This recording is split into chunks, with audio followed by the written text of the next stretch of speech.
अस्सलामुअलैकुम वरहमतुल्लाहि ताला वबरकातुहू। अज़ीज़ साथियों, जब तक शौहर को अपनी बीवी की असलियत का मालूम चलता है तब तक बीवी दुनिया से रुखसत होने लगती है। दोस्तों, मैं ज़िक्र कर रहा हूँ घर के अंदर होने वाली मियाँ बीवी के दरमियान नाइत्तिफ़ाक़ी और गलत फहमियों का।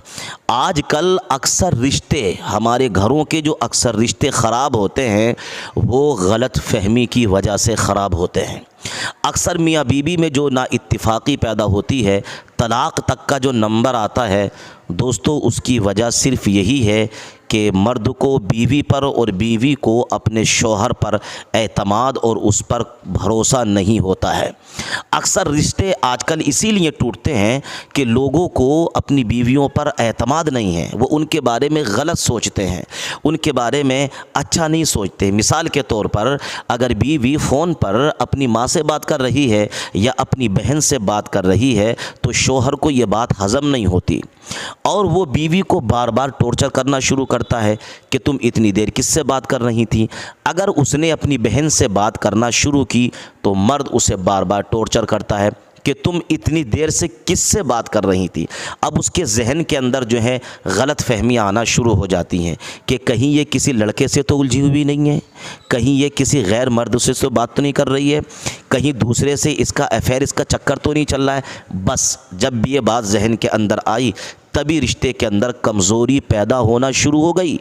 अच्छा खासा लहलहाता हुआ, चमन बेहतरीन सब कुछ होता हुआ हालात जो हैं अचानक बिगड़ना शुरू हो जाते हैं और तलाक़ तक नौबत आ पहुंचती है। अब क्या होता है, उसके बाद आप उस बीवी को छोड़ देते हैं, लेकिन अगर उस बीवी से बच्चे हैं तो उन बच्चों की ज़िंदगी तबाह बर्बाद हो जाती है। उसके ज़िम्मेदार कौन है? उसके ज़िम्मेदार आप और आपकी गलत फहमी है। कभी आपने अंदाज़ा लगाया कि मैं दूसरा निकाह कर लूँगा, वो औरत भी किसी दूसरे से शादी कर लेगी, मगर जो हमारे बच्चे हैं उनका क्या होगा? उनकी देख रेख कैसी होगी? उनका मामलात आगे कैसे बढ़ेंगे? बस घरों के अंदर यही नाइत्तिफ़ाक़ी बच्चों की ज़िंदगियां ख़राब कर देते हैं। कितनी जगह मैंने बच्चों को बिलखते हुए, रोते हुए देखा है कि उनके माँ बाप एक दूसरे से जुदा हो गए, नई शादी कर ली, दूसरी दुल्हन बच्चों को इज़्ज़त नहीं देती है। जब ये पहली वाली चली जाती है, कुछ दिनों के बाद जब दूसरी वाली बीवी आ जाती है, अब दूसरी बीवी जो कि मजबूरी में आई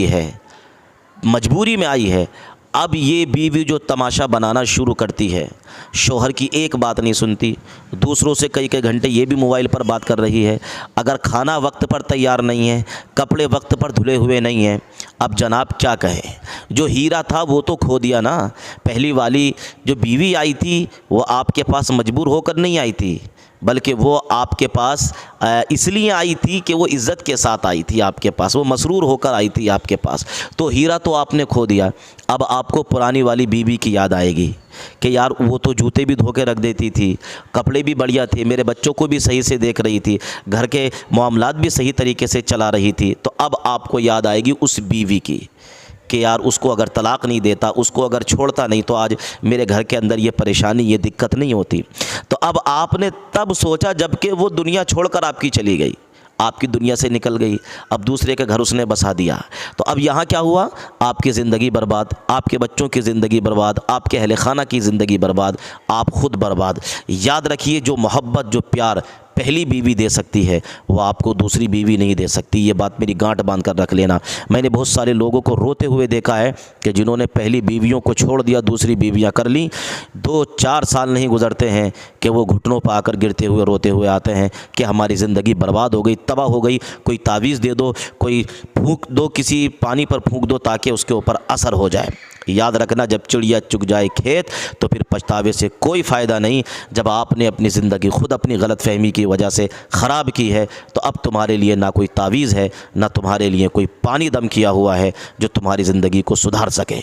इसलिए अल्लाह ने जो तुम्हें बीवी पहली अता फ़रमाई है, अगर वो ठीक है उसकी इज़्ज़त करें, उसको रिस्पेक्ट दें और उसके साथ अच्छे से रहें। ऐसे ही बीवी को भी चाहिए कि बीवी भी अपने शौहर की इज़्ज़त करे, क्योंकि जो पहला शौहर तुम्हें इज़्ज़त दे सकता है वो दूसरा शौहर तुम्हें कभी भी इज़्ज़त नहीं देने के लिए राज़ी होगा। अगर मेरी बातों से आप मुत्तफ़िक़ हैं तो ज़रूर कमेंट्स बॉक्स में बताइए, क्या हमारे अक्सर घर गलत फहमियों की वजह से यजीदियों, तुम शराबी हो, फासिक हो, फाजिर हो, बेनमाजी हो, गद्दार हो, अय्यार हो, धोखेबाज हो, इसलिए हम तेरे हाथों में अपना हाथ नहीं देंगे, क्योंकि तेरे अंदर शराब की बू पाई जाती है। और मेरे इमाम ने करबला में ऐलान कर दिया, जो शराबी होगा वो कभी हुसैनी नहीं होगा, और जो हुसैनी होगा वो शराबी नहीं।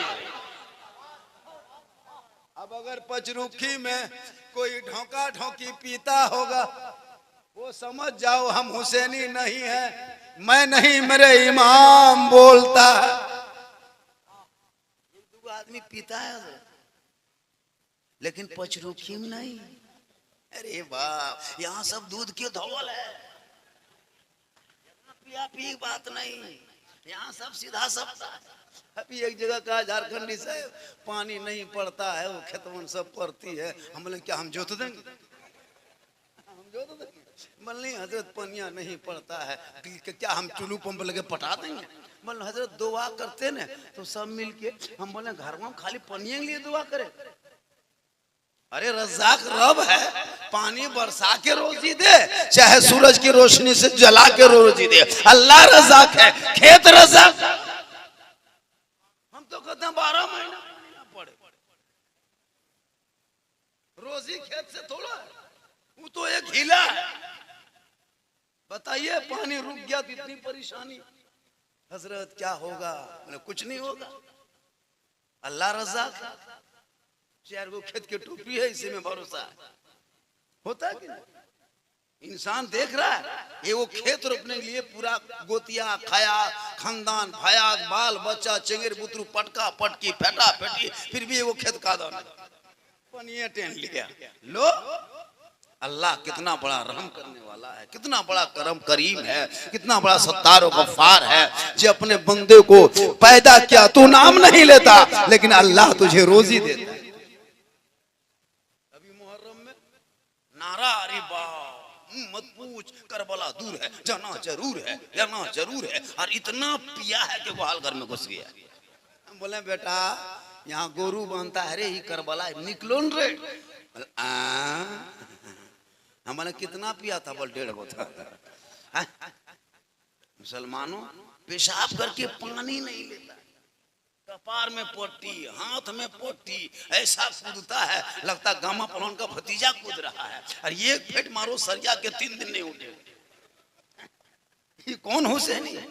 हुसैनी बनने के लिए सजदा करना होगा, हुसैनी बनने के लिए नमाज पढ़ना होगा, हुसैनी बनने के लिए सच बोलना होगा, हुसैनी बनने के लिए हक बोलना होगा, हुसैनी बनने के लिए सब्र करना होगा, हुसैनी बनने के लिए आशिक़े मुस्तफा बनना होगा।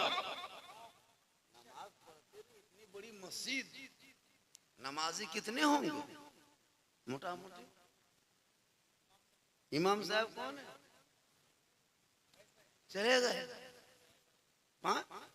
50-60 गो घर, कितना 500 घर में 50, हर बात बाकी घर में आदमी नहीं है। पाली पर नमाज डेली एगो